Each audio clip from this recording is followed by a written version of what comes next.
ভাইয়া কত হয়েছে? ভাই 100 টাকা। আর ভাই 200 না 100? আরে ভাই রেখে দেন, পরে এক সময় নেওয়ানি।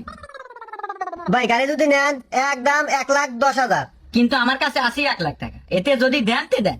কি করি, টাকারও তো প্রয়োজন। আচ্ছা নেন ভাই, চাবি, টাকাটা দেন। আচ্ছা ভাই, আপনি পিছনে ওঠেন, আমি সামনে থেকে টাকাটা দিতেছি। আচ্ছা ভাই। যান, ওই দোকানে টাকা রাখা আছে। আপনি একটু বলে দেন। ভাইয়া ওই 1 দিয়ে দিন। আচ্ছা ভাই। আচ্ছা ভাই থাকেন। আচ্ছা ভাই দেন।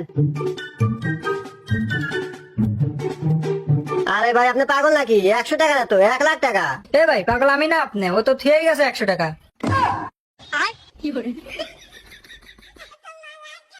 রাস্তাঘাটে বেরোয় একটু হেলমেট পরে না। বাহ, তোরা তো ভালোই রে, ফাইন হেলমেট পরে বেড়াছো, খুব ভালো লাগলো রে তোকার দেখা। যা, তোকার খুশি হয়ে আমি 5,000 টাকা বকশিস দিম। এই বকশিসের টাকা দিয়ে তোরা প্রথম কি করতে চাস বল? স্যার প্রথমত আমি আগে ড্রাইভিং লাইসেন্স করবো। কি কস? আরে না স্যার, ও মদ খা কি দিয়ে কি হইতেছে, দেশে হইতেছে না। এই মদ খায় গাড়ি চালাস মানে? এই তোকার ভিতরে ঝামেলা আছে। না না না, আর গাড়ি সাইড কর। কইছে কাম করছো দা, কইলাম যে তোরা গাড়ি রাস্তা বেরোস না।